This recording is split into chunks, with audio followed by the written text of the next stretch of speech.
আসসালামু আলাইকুম। আম পরিচিতি পর্বে আপনাকে জানাই স্বাগতম। তো আজকে আমি যে আম নিয়ে কথা বলবো সেটি হচ্ছে বাড়িফোর আম। আপনারা হয়তো বা জানেন যে বাড়িফোর আম অলরেডি বাজারে উঠতে শুরু করেছে এবং বাড়িফোর আমের যে উৎপত্তি এবং কোথা থেকে এসেছে এই বিষয়ে অনেকেই জানে না। বাংলাদেশ কৃষি গবেষণা ইনস্টিটিউটের হচ্ছে বাড়ি গাজীপুরের আঞ্চলিক উদ্যান গবেষণা স্টেশন চাঁপাইনবাবগঞ্জ প্রথম উদ্ভাবন করেন। হচ্ছে আমেরিকান পুং ফ্লোরিডা M3886 ও স্থানীয় আশিনা আমের সাথে সংকরণ করে।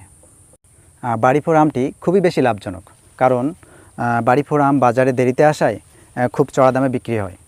আর এই আমটির 90 ভাগই হচ্ছে শাঁস।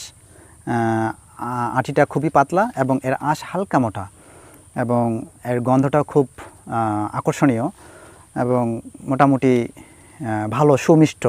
তো যারা বাড়িফোর এখনও খাননি তারা অন্তত একবার হলেও বাড়িফোর বাজার থেকে ক্রয় করে টেস্ট করে দেখতে পারেন এবং বাড়িফোরের যে স্বাদ, যে প্রকৃত যে স্বাদ সেটি গ্রহণ করতে পারেন।